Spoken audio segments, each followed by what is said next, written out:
नमस्कार दोस्तों, आप सब कैसे हैं? उम्मीद करती हूँ कि आप सब अच्छे होंगे और खूब मन लगा के पढ़ाई भी कर रहे होंगे। दोस्तों, जैसा कि अभी जो है रिजल्ट टीजीटी का आया हुआ है, पीजीटी का आया है, तो बहुत सारे ऐसे विद्यार्थी हैं जो एकदम बॉर्डर लाइन पे होके असफल हो गए। तो इस समय जो है आपको दुःख मनाने का जो है समय नहीं है। आप अगर ये सोच रहे हैं कि मेरा अब नहीं होगा, मुझे पढ़ना ही नहीं है, तो उसके अलावा आप करोगे क्या? क्योंकि जिस रास्ते पे आप चल चुके हैं, इतनी सारी आपने मेहनत करा किया, इतना त्याग किया, जब थोड़ा-सा अगर नंबर से आपका रुक रहा है, तभी आप अगर हार मान लेंगे, तो फिर आप बहुत पीछे चले जाएँगे। बस थोड़ी-सी और मेहनत करनी है, किसी न किसी कारण से हो जाता है। देखो, कोई जो है कभी पढ़ाई में कमी होने से पीछे वो रह जाता है, असफल हो जाता है। कोई जो है कुछ ऐसी मानवीय गलतियाँ होती हैं, उसके कारण जो है बाहर हो जाता है। कोई पेशेंस नहीं, घबराहट के कारण एग्ज़ाम में बहुत सारे क्वेश्चन गलत कर देता है। तो ये लाज़मी है, जब धीरे-धीरे आप एग्ज़ाम देने लगते हैं, बहुत सारे एग्ज़ाम देते हैं, तो आपके अंदर जो है कॉन्फिडेंस आ जाता है, आपके प्रश्न फिर सही होते हैं। तो आपको इस समय फालतू की इधर-उधर के चक्कर में नहीं पड़ना है। बहुत सारे विद्यार्थी ऐसे हैं जो फालतू जो है इधर-उधर जा रहे हैं। आप आंदोलन करिए बेहिचक, आप आंदोलन करिए, अपने हक के लिए लड़िए, लेकिन ये नहीं कि आप पूरा दिन-रात उसी में लगे रहिए। आप जो है समय दीजिए उसमें, लेकिन अपनी पढ़ाई को भी 80-90% अपनी पढ़ाई पे ध्यान दीजिए, क्योंकि जब वैकेंसी आएगी या कोई एग्ज़ाम आएगा, तो कोई भी काम नहीं आता है, सिर्फ़ आपका पढ़ा हुआ ही काम आता है। कितनी आपने मेहनत करी है, कितनी जो है तैयारी की, कितने क्वेश्चन लगाए, वही सारे जो है आपके एग्ज़ाम में मदद करते हैं। कोई भी सामने नहीं आता, चाहे कोई भी हो। तो आप मिला-जुला के ये कहना है कि आप सब लगे रहिए, अभी फिर से वैकेंसी आने वाली है, बहुत सारी वैकेंसी आने वाली है। अगर आप 1-2 नंबर से, कुछ नंबर से रुके हैं, तो आपका सिलेक्शन होना पक्का है, ये सबके साथ होता है। तो आइए देखते हैं क्या है। भारतेंदु हरिश्चंद्र के नाटक हैं। दोस्तों, आपको लग रहा होगा कि मैम कहना आसान होता है, लेकिन मैं भी इस चीज़ को फेस करी हूँ, मैंने भी असफलता का मुँह देखा है। ऐसा नहीं है कि मैं डायरेक्ट मतलब एग्ज़ाम दी और सफल हो गई। मैं भी बहुत सारे एग्ज़ाम में असफल हुई हूँ, इसलिए आपको बता पा रही हूँ। तो क्या है, हमने यहाँ लिखा है भारतेंदु हरिश्चंद्र के नाटक। हमने नाटकों को जो है अक्सर जो नाटक कौन-कौन से किसने माना है, वो देख लिया है। भारतेंदु नाटक जो है, अगर देखें, भारतेंदु हरिश्चंद्र को नाट्य विधा का प्रवर्तक पूछा जाता है। एग्ज़ाम में अगर पूछ ले नाट्य विधा का जो है प्रवर्तक कौन है, तो यही भारतेंदु ही कौन है, भारतेंदु ही नाट्य विधा के प्रवर्तक है, जानते रहिए। काशी में नेशनल थिएटर की स्थापना कौन करता है अगर पूछे, तो भारतेंदु हरिश्चंद्र करते हैं। और बहुत सारे इनके ऐसे नाटक हैं, जैसे सत्य हरिश्चंद्र हो गया, नील देवी हो गया, शकुंतला हो गया, इन सब में इन्होंने बहुत सारे रोल भी प्ले किए हुए थे। तो ये सारी चीज़ें आपको पता होनी चाहिए। और भारतेंदु जो उपाधि है, पहले इनका नाम हरिश्चंद्र था, भारतेंदु उपाधि इनको किसने देता, कौन देता है, तो रघुनाथ, पंडित रघुनाथ थे। पंडित कौन थे? पंडित रघुनाथ थे। और एक पत्रिका निकलती थी सार सुधा निधि, क्या है? सार सुधा निधि। इसी पत्रिका में जो है इन्होंने भारतेंदु की उपाधि दी थी। एग्जाम में पूछा जाएगा कि भारतेंदु की उपाधि किसने दिया था, तो पंडित रघुनाथ ने सार सुधा पत्रिका में दिया था। ठीक है। और ये रसा नाम से लिखते हैं, सभी को पता होगा, रसा नाम से लिखते हैं। उर्दू में भी इन्होंने, उर्दू में शेर भी लिखा हुआ है। तो भारतेंदु को नाट्य विधा का प्रवर्तक माना जाता है। भारतेंदु हरिश्चंद्र के 17 नाटक मौलिक और अनुदित को मिला के देखें, तो 17 नाटक माने जाते हैं। और यहाँ पे हमने लिख दिया है मौलिक कौन से है। एग्जाम में इसका कालक्रम अक्सर पूछता है, तो कालक्रम से आप जो है कालक्रम को ट्रिक के माध्यम से याद कर लीजिए अभी एकदम आसान तरीके से। वैदिकी हिंसा हिंसा ना भवति। देखो, इसका जो मैंने प्रकार लिखा है, यही ज्यादा इम्पोर्टेंट है, एग्जाम में पूछा जाता है कि भारतेंदु हरिश्चंद्र का कौन सा ऐसा नाटक है जो प्रहसन के अंतर्गत आता है या भाड़ के अंतर्गत आता है, कौन सा लास्य रूपक है, कौन सी नाटिका है। तो ये सारी चीजें याद होनी चाहिए। इसको हमने रिलेट कर लिया था, वैदिकी हिंसा हिंसा न भवति। सबसे पहले कालक्रम इसको तैयार कर लेते हैं। हमने रिलेट किया कि जब कोई हिंसा करता है तो उसको लोग क्या दे देते हैं, विष दे देते हैं ना। जब कोई हिंसा कर रहा है, बहुत ज्यादा लोगों को प्रताड़ित कर रहा है, तो क्या कर देते हैं, उसको विष दे देते हैं। विष, विषस्य विषमौषधम। और विष में विष जो है किसमें देते हैं लोग, प्रेम में। अभी देखो जिस तरह का जो सिया वाला मैटर है, तो क्या करते हैं, प्रेम में सब विष दे देते हैं। मतलब विष के बाद कौन आएगा, प्रेम जोगनी आएगा। ये नाम जरूर प्रेम जोगनी है, लेकिन ये अगर इसका विषय देखा जाए तो धर्म आडंबर जो है, धर्म आडंबर को इसमें दिखाया गया है। तो जब कोई विष देता है ना, तो विष किसमें दे दिए भाई, प्रेम में। और प्रेम किससे करेंगे, चंद्रावली से इनको प्रेम होता है। और जब प्रेम होता है ना, तो बड़ी दुर्दशा हो जाती है। चंद्रावली से जब इनको प्रेम हो गया, प्रेम हुआ किससे, चंद्रावली से, और दुर्दशा हो गई, पूरा शरीर इनका नीला पड़ गया। क्या हो गया, पूरा शरीर इनका नीला पड़ गया, और अंधेरा, आंखों के सामने अंधेरा दिखाई देने लगा। कभी कभी मैं बहुत कंफ्यूज होती थी कि नील देवी पहले है कि अंधेर नगरी। तो हमने इसको रिलेट किया, जब दुर्दशा किसी की होगी तो नीला पड़ जाएगा पूरा शरीर, और आंखों से अंधेरा, आंखों के सामने अंधेरा छा जाएगा, और अंत में क्या हो जाओगे, सब सती हो जाएंगे। क्या हो जाएंगे, सती, सती प्रताप। ये अधूरा है, और इसको किसने पूरा किया था, तो राधा कृष्ण दास। किसने, राधा कृष्ण दास ने पूरा किया था, याद रखिएगा। देखो बहुत सारे लोग सोच रहे होंगे कि एग्जाम में तो ये सारे प्रश्न आ ही नहीं रहे हैं, सब बहुत ज्यादा डीप पूछ रहा है। दोस्तों डीप और इजी दोनों को मिक्स करके पूछता है। अगर आपका डीप वाला प्रश्न मान लो गलत हो जाता है, तो आपके सिलेक्शन के चांसेस रहते हैं।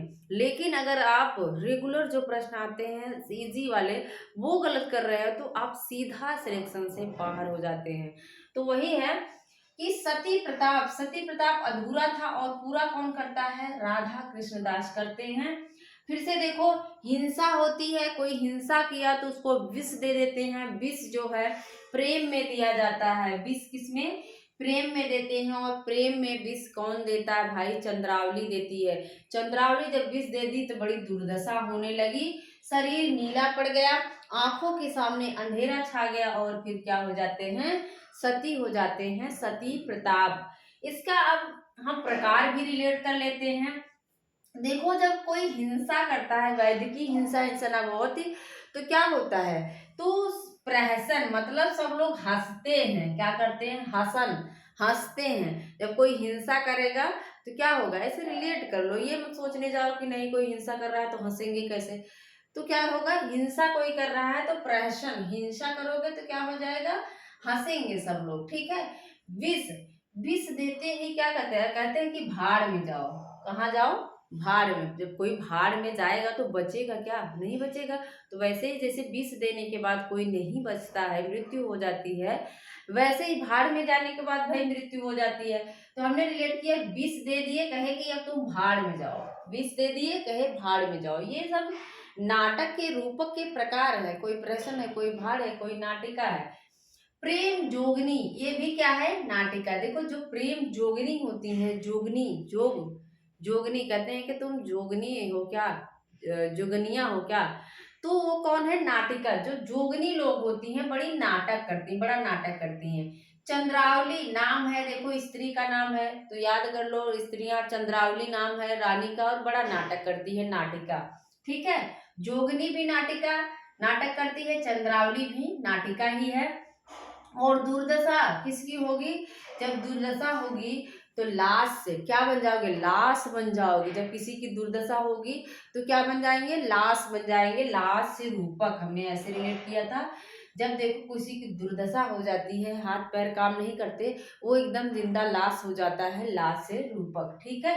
नील देवी, गीत रूपक। जो नील देवी है वो क्या करती है, गीत रूपक, नील गीत रूपक, लगभग मैच कर रहा है ना प्रोनाउंसिएशन, देखो नील गीत, नील गीत रूपक, ठीक है।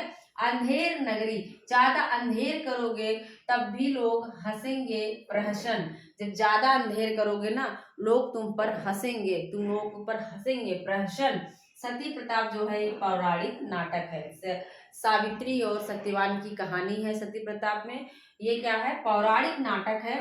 अंधेर नगरी जो है ये जो है किसी राजा के ऊपर, जो बिहार का राजा हुआ करता था, उसके ऊपर जो है तत्कालीन शासन के ऊपर व्यंग्य किया गया है, जो उसका शासन था, जो उसका भ्रष्टाचार था, उसके ऊपर क्या है यहाँ व्यंग्य किया गया है। नील देवी क्या है, गीत रूपक है। और भारत दुर्दशा जो है, इसमें आप देखेंगे मनोवैज्ञानिक जो तत्व होते हैं, जैसे आप देखेंगे इसमें दुर्दैव है, भारत दुर्दैव है, तो ये सब जो है आलस्य है, ये सारे चीज, ये सारे लोगों को मानवीय जो संवेदना है उसको पात्र बनाया गया है, याद रखिएगा भारत दुर्दशा में, ठीक है। अब आइए देखते हैं इनकी जो अनुमोदित रचनाएं हैं, एग्जाम में पूछेगा कि निम्नलिखित में से कौन सी भारतेंदु की मौलिक रचना है, तो याद रख लीजिएगा, मैम ने बताया था हिंसा वाला, तो हिंसा से जोड़ के, हिंसा जब होगी तो विष देंगे, विष के बाद जो है विष कौन देगा, जोगनी देंगी, प्रेम में मिलता है, और चंद्रावली देती है तो दुर्दशा हो जाती है, पूरा शरीर नीला पड़ जाता है, आंखों के सामने जो है अंधेरा छा जाता है, फिर सती हो जाते हैं, यही है एकदम से। इसके बाद है रत्नावली, इसका कालक्रम नहीं, इसको ये पूछेगा कि किसका अनुवाद है, तो हमने उसको भी रिलेट किया हुआ है। देखो रत्नावली इनकी किसमें है, मार्कर थोड़ा सही हो गया, इनकी किसमें है 1868 पहला है। तो विद्या सुंदर, इन्होंने 3 पत्रिकाएं भी निकाली थी, सभी को पता होगा, कवि वचन सुधा है, हरिश्चंद्र मैगजीन है, और बाला बोधनी है जो स्त्री से संबंधित है। तो रत्नावली, विद्या सुंदर, पाखंड विडंबन, धनंजय विजय, मुद्रा राक्षस, दुर्लभ बंधु, कर्पूर मंजरी, सत्य हरिश्चंद्र और भारत जननी। अब देखो विद्या सुंदर, अगर रत्नावली, तो वो रत्नावली हर्ष की है। विद्या सुंदर अगर पूछे तो किसकी है, ये बंगला कवि हैं, एक यतीन्द्र हैं, एक चौर कवि हैं जिनकी रचना है चौर पंचाशिका, क्या है, चौर पंचाशिका। देखो एक श्लोक है कोई, अभी मुझे याद नहीं आ रहा, लेकिन ये पता है कि विद्या को कोई चोर चुरा नहीं सकता ना, कहते हैं कि विद्या ऐसी चीज है जिसको कोई भी चोर चुरा नहीं सकता है, वो हमें क्या है, खुद ही गुणवान बनाती है। तो वही हमने रिलेट किया था, विद्या को कोई चोर चुरा नहीं सकता, तो चौर पंचाशिका के ऊपर आधारित अगर रचना पूछता है, इसका अनुवाद कौन सा है, तो आप बताएंगे विद्या सुंदर है, ठीक है। पाखंड विडंबन, प्रबोध चंद्रोदय, देखो प्रबोध चंद्रोदय हमने याद कर लिया था, लोग चंद्रमा पे जा रहे हैं पाखंड कर करके ना, अभी बहुत सारे जो है परीक्षण हो रहे हैं, परीक्षण हो रहा है पृथ्वी पे, तो जो रहने वाले वो तो परेशान ही हैं, बहुत सारे गरीबी में ही मर जा रहे हैं, लेकिन लोग चंद्रमा पे जाके रहने की बात कर रहे हैं, तो वहीं से हमने रिलेट कर लिया था, पाखंड कर रहे हैं सब लोग, क्या कर रहे हैं, प्रबोध चंद्रोदय, अपनी बुद्धि लगा के चंद्रमा पे जाने के लिए लोग पाखंड कर रहे हैं, तो पाखंड विडंबन का अनुवाद कौन सा हो जाएगा, प्रबोध चंद्रोदय। धनंजय विजय और मुद्रा राक्षस, मुद्रा राक्षस देखो ये भी रचना है, मुद्रा राक्षस संस्कृत की रचना है, और धनंजय विजय भी संस्कृत की रचना है, और ये है किसकी, ये भी आप लोग जानते रहिए, संस्कृत कवि हैं, एक धनंजय विजय कांचन कवि की है, और मुद्रा राक्षस जो है वो विशाख दत्त, जो भी हिंदी पढ़ रहे हैं सबको पता होगा, विशाख दत्त हैं, उन्हीं की रचना है, संस्कृत में मुद्रा राक्षस उसी का अनुवाद है। कांचन कवि हैं धनंजय विजय, कांचन कवि हैं, इन्होंने भी संस्कृत में लिखा है, ठीक है। दुर्लभ बंधु, देखो मर्चेंट ऑफ वेनिस बहुत ज्यादा पूछा जाता है, मर्चेंट ऑफ वेनिस का अनुवाद पूछता है तो दुर्लभ बंधु, तो हमने रिलेट किया, देखो कोई मर जाता है जब, तो वो दुर्लभ हो जाता है, वो हमारा जो बंधु होता है वो दुर्लभ हो जाता है ना, हमें मिलता नहीं है, जब कोई मर्चेंट ऑफ वेनिस, जब कोई मर गया तो वो दुर्लभ हो जाता है ना, जब कोई मर गया तो दुर्लभ हो जाता है हमारे लिए, तो वहीं से हमने रिलेट कर लिया था कि दुर्लभ बंधु किसका अनुवाद है, तो मर्चेंट ऑफ वेनिस का। कर्पूर मंजरी जो है ये राजशेखर की एक नाटिका है, उसी का इन्होंने अनुवाद किया था सेम नाम से, कर्पूर मंजरी। तो इसका नहीं पूछेगा, हो सकता है लेखक पूछ ले, तो राजशेखर याद रखिएगा।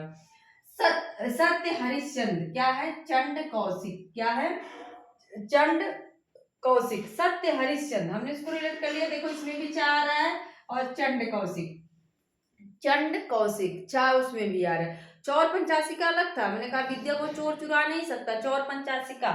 लेकिन सत्य हरिश्चंद्र, जो सत्य होता है वो चंड की तरह होता है, चंडी की तरह होता है ना, सत्य क्या होता है, चंडी की तरह होता है, चंडी की तरह वार करता है। भारत जननी जो है वो भारत माता का अनुवाद है, तो इसमें कंफ्यूजन होना ही नहीं चाहिए, जननी मतलब माता होता है, तो भारत माता का ही अनुवाद भारत जननी है। एकदम सरल है, आप सबको बस अपने दिमाग में बैठाना है। देखो हमने बताया था हिंसा करोगे तो विष दे दिया जाएगा, और विष दे के सब भाड़ में चले जाते हैं। और विष देगा कौन भाई, प्रेम में विष मिलता है, चंद्रावली देती है। विष के बाद चंद्रावली दी, क्या हो जाएगा, दुर्दशा हो जाएगी, आपकी दुर्दशा हो जाएगी, पूरा शरीर नीला पड़ जाएगा, अंधेरा छा जाएगा, और आप क्या हो जाओगे, सती हो जाओगे। इसका कालक्रम नहीं पूछता है, इसका पूछता है किसका अनुवाद है। तो हमने बता दिया कि विद्या को चोर चुरा नहीं सकता, चौर पंचासी का। और पाखंड करके लोग कहाँ जा रहे हैं, चंद्रमा पे जा रहे हैं, तो चंद्रोदय, प्रबोध चंद्रोदय, कांचन मुद्रा राक्षस, ये सब का जो है सेम रचना है। दुर्लभ बंधु, जब कोई मर जाता है तो हमारे लिए क्या हो जाता है, दुर्लभ हो जाता है। सत्य हरिश्चंद्र, सत्य क्या होता है, चंडी की तरह होता है, चाचा नाम में आया हुआ है, तो आपको कंफ्यूज नहीं होना है। भारत जननी जो है वो भारत माता का अनुवाद है। तो दोस्तों, जो भी इस वीडियो को, हमारे जो वीडियो हैं लगातार देख रहा होगा, उसको जरूर कुछ ना कुछ जो है फायदा मिल रहा होगा, क्योंकि मैं थोड़ा सा हट के चीजों को पढ़ाती हूँ, याद करवाती हूँ। तो मेरा पूरा वीडियो देखने के लिए आप सभी का बहुत बहुत धन्यवाद। ऐसी वीडियो आपको देते रहेंगे, मिलते हैं अगले वीडियो में। Thank you.